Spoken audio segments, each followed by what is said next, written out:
Well, hi once again, everybody. Welcome into another edition of the 19th Hole Podcast for Golfers. I'm your host, Dennis Silvers, and a little house cleaning before we start.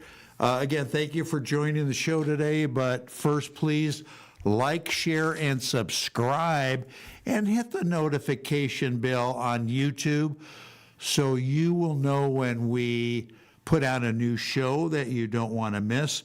And also, please leave us a comment, good or bad, as to what you'd like to see, how you think we're doing, and all of that kind of stuff is more than welcome. So don't forget to do that. Anyway, we've got a wonderful show for you today. We've got a gentleman on who very well known in the golf industry. He's been in the golf industry for a while, and he is associated with the club technology in the golf industry. First time he's making an appearance here on the show. He's very, very busy, so we're more than grateful to have him taking the time out of a very busy schedule to come on the show. So let me introduce him to you. Tim Clarke is the new president of Tour Edge Golf Company. We've spoken about Tour Edge before, and prior, Tim was with Wilson Staff for more than 25 years and was their president, made president in 2007, and now he's with Tour Edge, company that I'm somewhat familiar with, and they make terrific clubs. We'll get into that. So right now, my pleasure to bring up and welcome onto the show Mr. Tim Clarke again. Tim, congratulations on your new position with Tour Edge. I'm glad you're there. I'm sure they're happy as hell that you're there to kind of steer the ship, if you will. So congratulations. Dennis, I really appreciate that. And yes, it was I'm pretty excited to be here. I think the heritage of Tour Edge Golf, and more importantly, the world-class performance they've been putting out year after year, especially in the exotic line, is something that that gives us a great foundation to build off of. And that's what I'm here to do. What's been the secret, Tim? And I know you've been a big part of it, especially with Wilson Staff, but getting some really great staff players like Bernhard Longer, for instance, and Scotty McCarron, Duffy Waldorf, who's a good friend of mine. I played golf with his dad all the time when I lived in Southern California. So what's your secret getting these guys on board? Because it ain't easy, I know. Yeah, well, you're right about that, Dennis. And I think a lot of it has to do with the fact that when you're a smaller brand in the space, it's really relationship driven, Dennis. You're not going to be able to be the highest paying brand, obviously, because you don't have size and scale. So it really comes down to two things. Number one, you got to have the product performance, which is one thing that's great about Tour Edge is they do have amazing performance in their products. So that takes away the first gate, right? And then the second gate is, you got to find people that really want to be part of something special. And I think the differential with a Tour Edge is that, these players want to be here and they want to help us grow and develop. So they're truly the original character of an advisory staff member where they're giving us feedback on everything we're doing to make us a better company to the consumer in the golf world. You took my next question right out of my mouth, Tim. How much input do you get from your staff players? Because after all, these are the guys that are banging balls with your clubs every day. They are super in tune with what's going on with their clubs, gram weight in the shafts and grips and all that stuff. How much input do they give you, and how much do you take from them? Yeah, they're a critical component of world-class products. I mean, number one is they're always seeing products probably a year to 9 months before they ever come to market, doing final tweaks, Dennis, as you know. So yeah, their feedback, and at the end of the day, there is a certain category where you're not making it for them. So, like on the game improvement iron, the E725, you're not really asking them for a lot of feedback. But when it comes to the players' equipment, the players' distance, the woods, fairways, hybrids, and of course the driver, they're an integral part of the end design of all of those products. And I think that's probably the case with most companies. Yeah, I totally agree with that. Tim, you're the perfect guy to ask this next question, too. As you know, club and ball technology are always evolving. I know that everything changes after a while, after a period of time. But is that really a good thing for the average weekend player, knowing the driver he or she just got? Not that it's going to be obsolete, but it's going to be replaced within 6-8 months with a new model sooner or later. How do you feel about that? Yeah, the generational development of golf products is quite interesting. First and foremost, from a consumer perspective, we know that drivers are changed at a consumer basis about every 18 months, Dennis, right? But if you go into irons, it's a much longer ownership period, almost 7 years. Yeah. So the fastest changed product in everybody's, including my bag, is my putter because it often misbehaves. So we look at the lifetime of that, and then you also see the better players change their wedges often because of the groove wearing. The average player keeps their wedges probably longer than they should. So when I look at generational development, I think the biggest thing is that you have to continue to push the envelope. And what's really changed a lot in some of the development over the last 18, 24, 36 months, Dennis, is the shaft technologies. And they've gotten so much lighter, especially in the metal category, right? Yeah. So when you do that changes the head weights that you're working with in metalwoods, which gives you different weight configurations for the engineering team to move around. Right. So, I look at the changes. I mean, the face, USGA monitors and governs the ball speed, as you know. So you can only do so much with the face. So it really comes about weighting and what you want to do with the rest of the weight available to you. And then the second thing is, and this is, this Dennis being a good player, it really has to come down, not every driver is built the same. So some launch higher than others, some launch flatter than others. Right. So it does depend on the game you're trying to play. And it's not a situation where one driver fits all players. Correct. Absolutely correct. I've been playing your wedges for a while.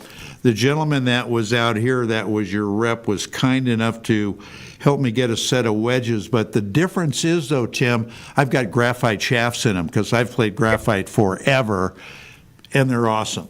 Just absolutely awesome. Well, I think the nice thing about Tour Edge Golf, and this is something that really intrigued me on my visit up here to be with David Glod, the CEO and the owner, of course. So, what's amazing is that the quality they put into their build. Everything that goes out on the performance side is 100% assembled here in Chicago, Illinois.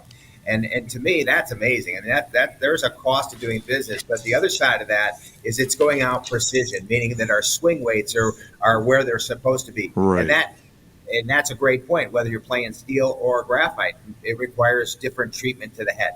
Right. Absolutely correct. No, I love my stuff. And I mentioned to you when I go in and practice and hit balls indoor, I always grab some Tour Edge stuff and hit the demo clubs and all of that stuff. So I'm slowly talking myself into getting rid of my pings and going all the way with Tour Edge. Great Edge. Stuff out there. I guarantee we get the product in your hand, we will give you a wow factor, Dennis, and that's the name of the game with the consumer. Give them a wow factor. Yeah, that's exactly right. As president, Tim, how much time are you really involved with the R&D people in your club line? Yeah, well, a lot of it is the R&D people are. I mean, I am not an engineer by trade, so they're doing the engineering. My job is to provide them influence and guide them with what the consumer is looking to fill. Wider soles, thinner soles. And these trends, Dennis, they move back and forth. Yep. But we have world-class engineering here. So Tim Clarke, in my previous life, I didn't do it there either. So Tim Clarke isn't walking in and saying, hey, thicken that top line or thick. I want to get the best possible ball speeds, best possible launch angle, best possible descent angle. And that's where the engineers come in and do that. I am I like to say I'm front of glass. I'm the business guy. I am the customer relations. I'm the marketing. But when it actually comes to product design, leave that to the experts, my friend. Absolutely, yeah, absolutely. And that's what you're paying them for, is That's right. is for their expertise. But I would think your job, Tim, you got to go out and play a hell of a lot of golf with your customers Sure. and Well, show off the clubs, right? You should be on the golf course 5 days a week. well, I like the way you're thinking, and maybe I'll give you my boss's email. David, probably you can send him a note. I'll tell them. That Tim's in the office too much. But yes, there's no doubt that one of the critical components of anything in equipment is trial.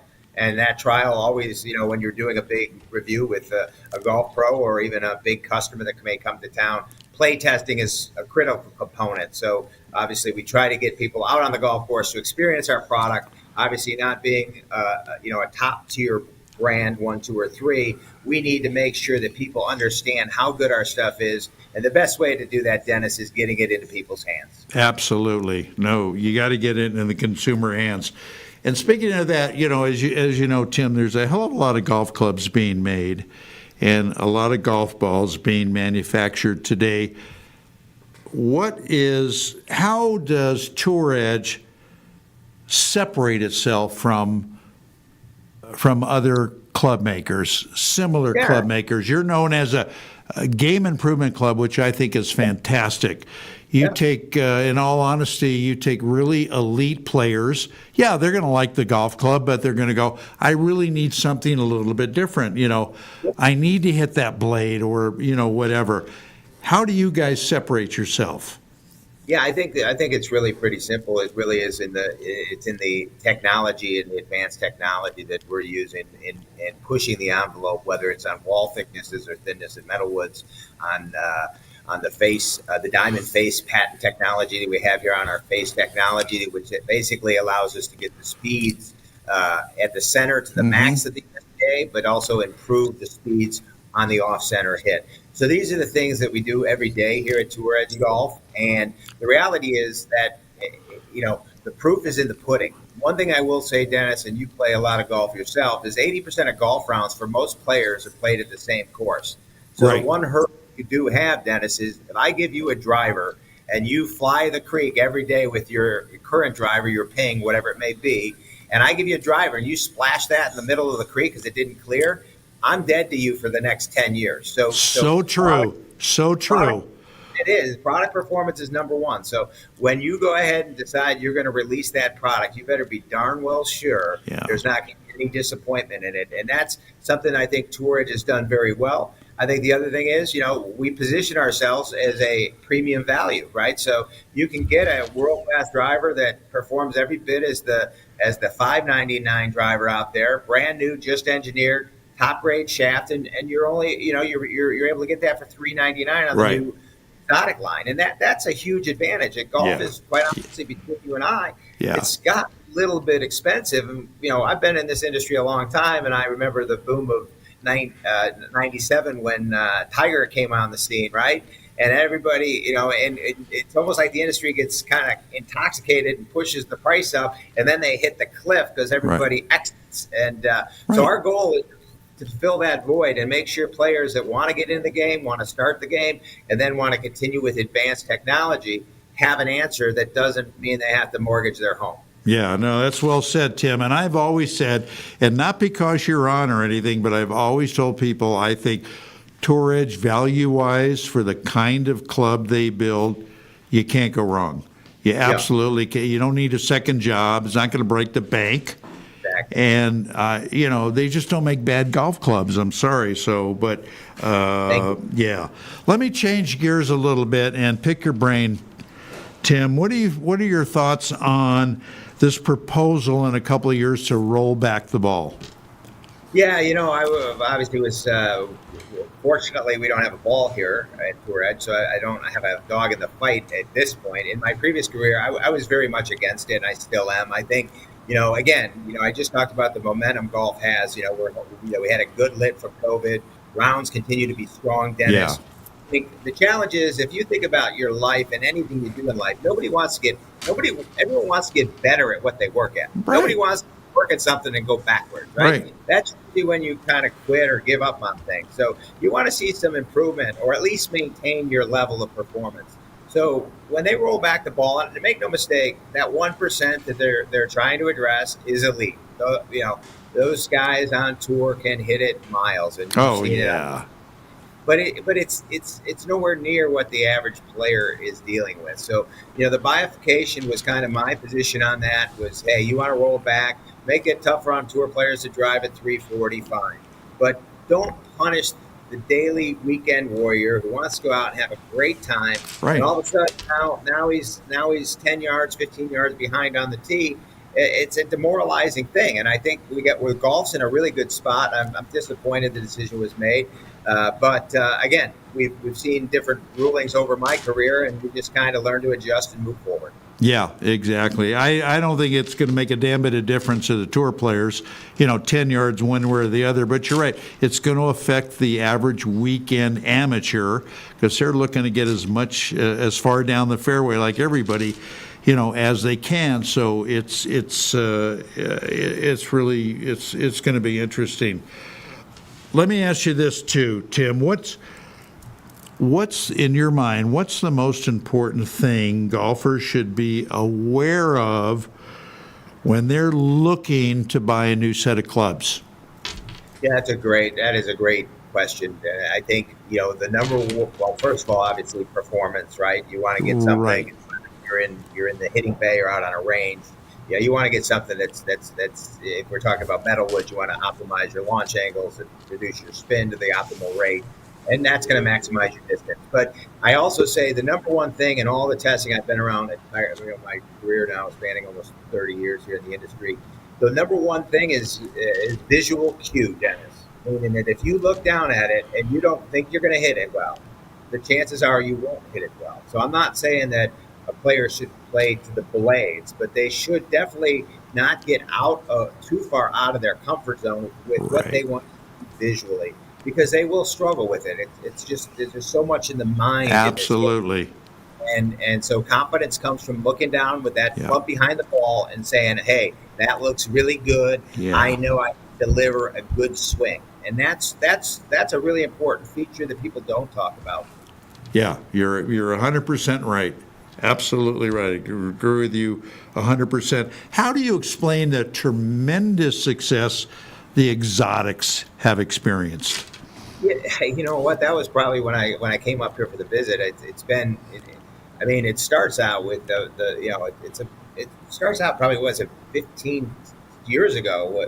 207, 08. I'll never forget. We're signing some tour players and at my other company, and as we were doing it, every one of these players, one of my good friends, Kevin Streelman, who we signed over there, he had this exotic 3-wood in the bag, Dennis, and we did everything to get that thing out. And I will say that 3-wood was a cannon, and so they kind of had a leadership role. They made the world class 3-wood before other companies were doing it. They did it through engineering, through some face technology, and then of course titanium was their one key on it. But that really kind of created that grassroots swell, meaning in golf, and this, whether you want to go back to the laddie or whatever, if you can get a grassroots swell on a product, it kind of creates its own little legend, right? Yes. And that's what exotics has done. And then they've done a nice job here of managing it. The E723 just won Game Improvement Iron of the Year in one of the testing groups out there, and that's a big win. I mean, again, this is not a company that's spending multi-million dollars in advertisement. So to win those third-party awards and those endorsements, it's a huge statement that the products are world-class, and obviously in this certain case, better than everybody else in the world. So it keeps exotics at the top of the mountain. And that's where we want to keep it. And it's all about performance. And I think David Glodden and all the engineers have done a world-class job on pushing that envelope even further. And the new 725, I've had a chance to play it a few rounds. I'm going to say, I've played a lot of drivers in my life. This one is at the top of the charts. This thing is a cannon. Yeah. That's, again, I hear people come in, they want to talk to a salesperson about, some fairway woods. Always mention exotics. Mention exotics. So that's proof in the pudding right there. Anyway, Tim, stay with us. We're going to take a short break, and when we come back, we're going to have a lot more with our very special guest, President of Tour Edge Golf, Mr. Tim Clarke. We're back right after this. Don't move.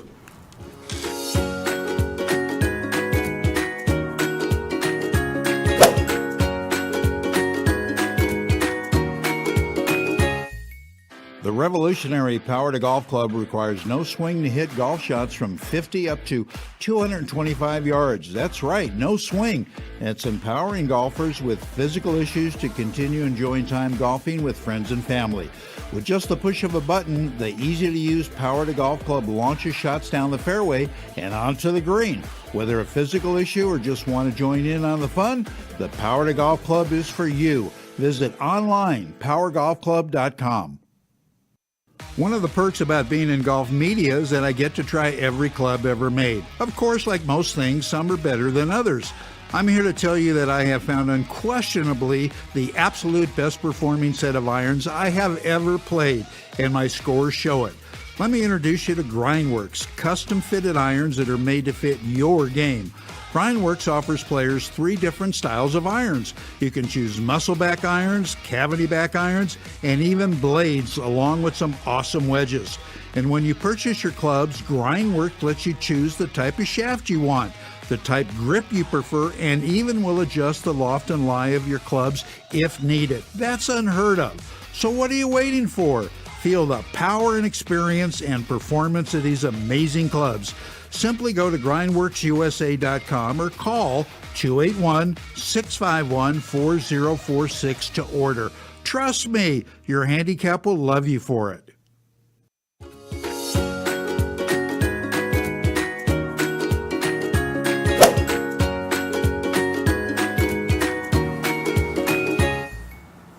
All right, we are back talking with our special guest, Mr. Tim Clarke from Tour Edge Golf. And Tim, I don't know if you're familiar with Grindworks. Grindworks is a club company that's owned by my buddy Patrick Reed. Yeah, no, I'm familiar with that. Yes, of course. Yeah, so that's we're running that. And anyway, with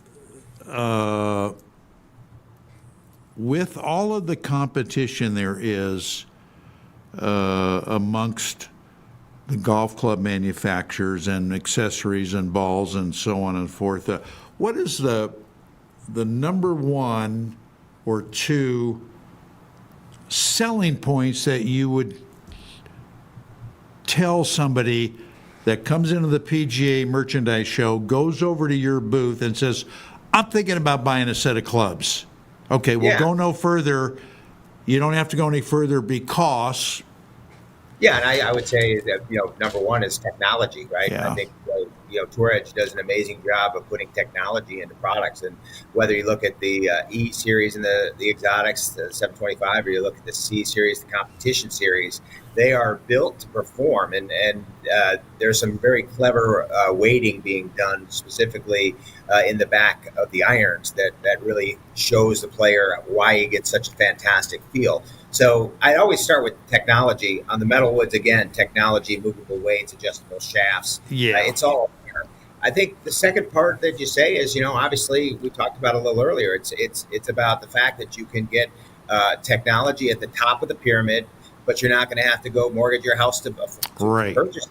Right. And that's really the 1-2 punch. When you look at white space, and you bring up a good point, Dennis. The world's changing. There's a lot of D2C companies being launched out there that are direct to consumer only, and that's interesting. I think it's in the equipment sector. I think it's a little tougher play than it is maybe in golf balls.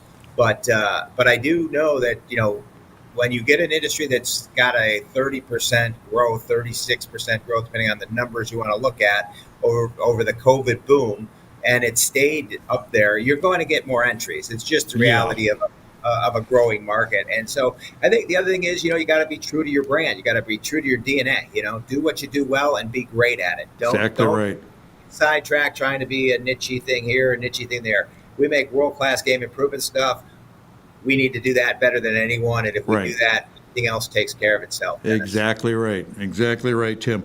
When you participate in shows like the PGA Merchandise Show in Orlando and others around the country, what is your primary focus there? Is it, sure, you're there to get orders and people are there to buy, but there's got to be a secondary reason too. Is it helping the marketing, the exposure, the branding? What is it, Tim? Yeah, it's a combination of that. I think if you look at the the show world has changed drastically. I think, especially with COVID, where everyone kind of, because everyone survived without shows, right? The golf business did well, and I think we look at it, really as an opportunity to do a lot of handshaking and reconnecting with maybe some partners that we don't get to see as much. Right. Number one. Number two, it's a great platform because it's, and this, Dennis, from your end, it's a huge media attraction. Yeah. So you get some great opportunity, get some brand exposure that you would not get if you're not there. Right. And then most importantly, for the equipment companies, that demo day was the best idea ever because it gave equipment companies an opportunity to get on the range, and it let the guests actually try everybody's stuff. Right. And you really got a chance on one day to get yourself compared and figure out what your level is against everything else around you. So I think it does some great things, and I think obviously it's thrived for a long time, and I think it'll continue to thrive because it's at a great time of year. It's in a nice warm climate, and I'm in Chicago again there, Dennis. So a lot of Northern pros look forward to that weekend down in sunny Central Florida. Right. No, it's great down there, and they got some wonderful golf courses. And the nice part about it is, Tim, that you get a lot of varied opinions from a lot of different different types of people that are there. You've got new golfers, you've got elite players, you've got longtime industry people there. So you really get some valued opinions, I'm sure. Yeah, well, and more, and probably, and I think I left this out, but I would add this, is the international collection of people that come, right? So, you're talking to people in Sweden and the UK, in Australia, because they're all converging on the show. So it's nice to have that condensed opportunity to interact and have them experience your product without having to jump on a plane and fly around the world to get to them. So that is another factor, but you're absolutely right. I mean, I think the diversity and the opportunity to speak to different players at different levels and different markets is an important component of anything you do. And I always say knowledge is power. So the more feedback you can get from anybody, especially at the consumer level, the better your next round of products will be. Exactly right. Have you made a play or thought about making a play or tried to make a play to any of the people on the Live Tour? And what's your opinion of Live right now? Yeah, we have not made any efforts at Live at this point, and I think Live has done some unique things. I've been to probably 6 or 8 events myself. I think they brought a much younger crowd to the game. If I go to a PGA Tour event or a Champions Tour event or an LPGA Tour event, there's a demographic that's quite similar from what I've seen. Yeah. But it's a Live event. It is a lot. It's definitely a more youthful, kind of energized event. So I have no problem with Live. I think it's another form of golf to get the game out in front of people. And I particularly don't love the shotgun start because I can't figure out where anybody is. And I'm with you. That's the hardest part for me. But as far as it goes, I think it's been interesting. As far as back to the player acquisition side, the hardest part there is because they're all team now, and the team owners are trying to sell their merch under their brand names. There's not much room for brand exposure, and when you're making those investments, Dennis, you make them for a couple of reasons. Obviously, you want to have great people around you that are talking about your brand, but you also need to have some exposure. If you can't get that exposure, it kind of makes that spend a lot more challenging. Yeah, that's very true. That is very true. So how much golf have you played with Bernhard Langer? I'm sure. It's funny. My career has gone full circle. Where when I started at Wilson, he was a Wilson guy, and now he's a Tour Edge guy. So I've right. But I have not had a chance to play with him. I know David Glott is with him often. That's for his relationship. But I'm excited to get out there. Scotty McCarron, I think, is a world class individual. Oh, he is. I mean, you named him, Alex Chetka. I mean, there's just some great people, and so I look forward to getting out there and getting to know them a little better, and trying to identify better ways to use them to get to the consumer. Because at the end of the day, that's what it's about, right? You got world class players playing your product, but you want to bridge that so that the consumers are aware of that. And that's right. That's where we got to get better. Yeah, and if they believe in the product over and above, what they might be getting paid, you're way, way ahead of the game because they're great ambassadors, Oh, yeah. for you. Absolutely right. All right, we got up against a hard break. Give me 1 minute, Tim, and we'll be right back with you. We'll close up the show, so stay with us. More coming at you right after this.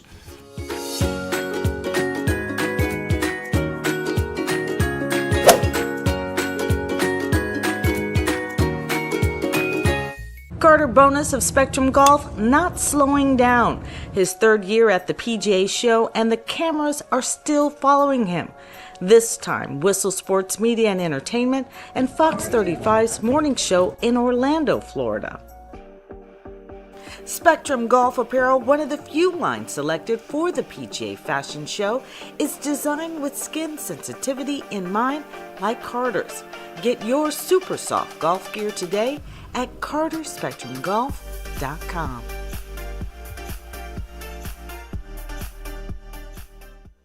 Hi, I'm Dennis Silvers, but I'm not here today to talk to you about golf. I'm here to talk to you about America's favorite pastime, baseball. America's pastime is back and better than ever with a twist you won't believe. Introducing Old Timers Day, a movie coming soon to theaters near you. It is a story detailing the greatest baseball game of all time.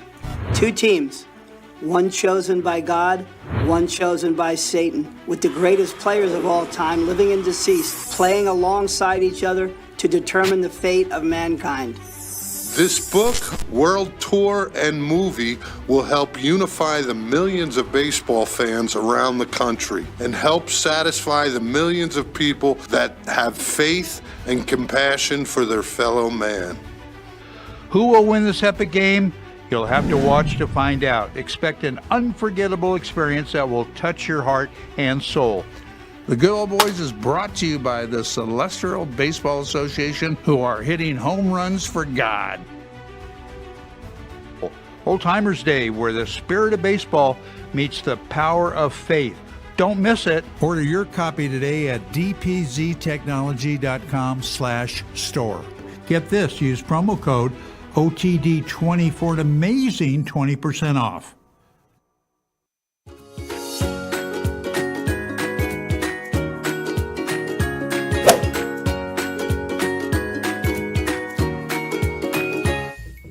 All right, we are back with more of the 19th Hole podcast for golfers. I'm your host, Dennis Silvers. I'm very, very proud of that movie. I'm supposed to be doing some voiceover work for that. So I can't wait till it gets going because it's a very unusual story. And it's, baseball is loved worldwide now. Not only America's game, it's loved worldwide. Plus it's got a spiritual aspect to it, and it's going to be very, very unique, and I think it's going to be a big hit. So I can't wait for the thing to get going. So be very, very cool. Anyway, back with our special guest from Tour Edge Golf, the company's president, Mr. Tim Clarke. And I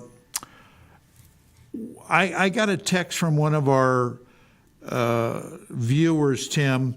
They want to know, ask you briefly, what is the process of going out and finding and talking with a certain tour player to have them come on board to Tour Edge?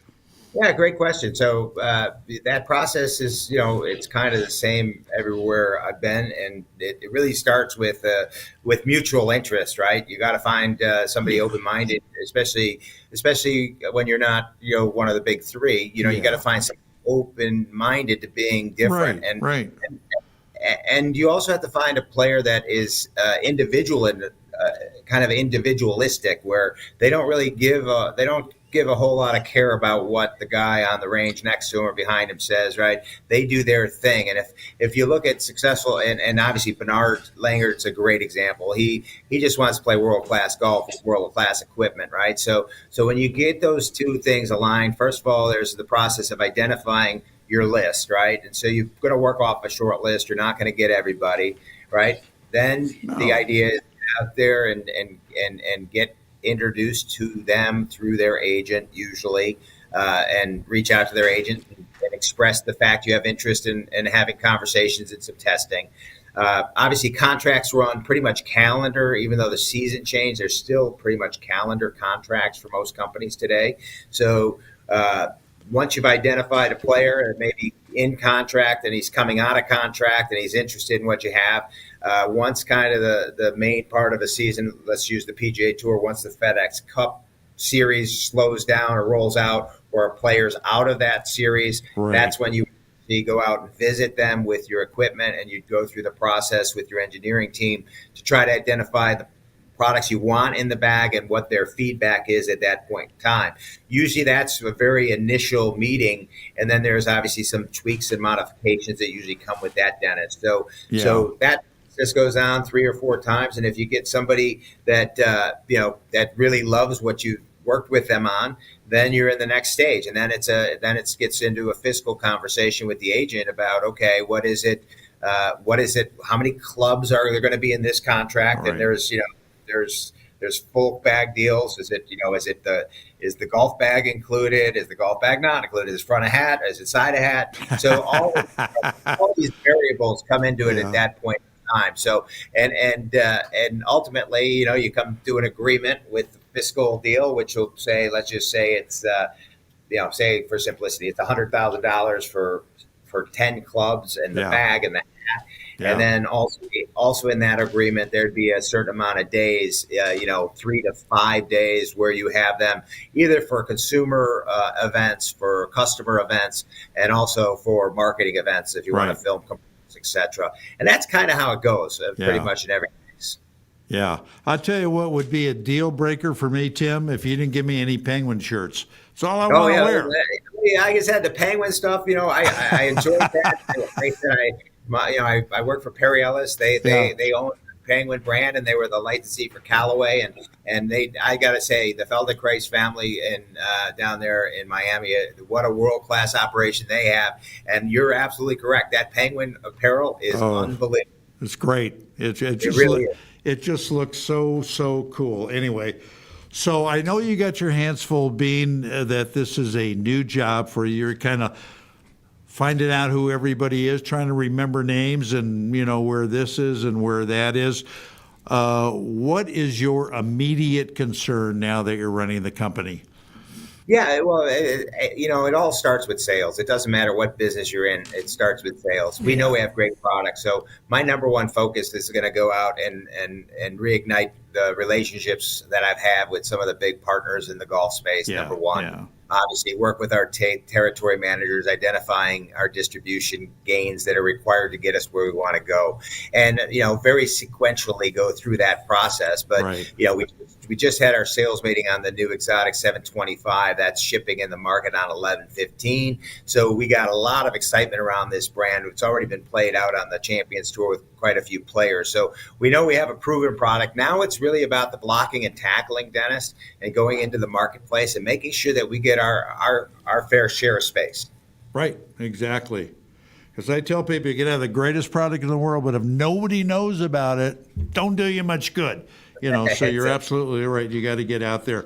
But I think you need to start your journey right here in Las Vegas. I like that. I'm going to tell David, I think we gotta get out there and play test. You guys come out, and we'll go anywhere you want to play golf. Fortunately, I've got access to everywhere. We'll have a good time. Come on out for a couple days, a long weekend, and we'll do it. Hey, you know what? You talk to me in 60 days, and I might fly out that night once this weather starts changing here in Chicago, Dennis. Golf season is coming to an abrupt end up here. Oh, I know, and our weather's getting, we were super, super hot. Now it's getting back to normal, and it's absolutely beautiful to get out there and play. Absolutely. Anyway, I know that you're super busy, Tim. I so much appreciate your time. We'd love to have you back again, check in with you in a little while, see how things are going. Best of luck to you in the new position. I know you're going to do great. I know that Tor's got to be thrilled to have you with all the experience that you bring. And we will stay in touch, my friend. I look forward to it. We're going to have some fun at Tour Edge. I'll tell you that. We're going to have some fun. We're going to win some battles. And I look forward to connecting with you down the road here. That's great. Thank you again. Thank you again. Stay safe. Stay well. All right, everybody. Tim Clarke, new president of Tour Edge. Check him out. All right, that's going to be it for this episode of the show today. Remember to like and share and subscribe. Hit the notification bell on YouTube so you'll know when we're going to release new shows. And also leave a comment for us, good, bad, or indifferent. We appreciate it. Until then, get out and play some golf, have some fun. We'll see you back here same time, same place next week. So long, everybody.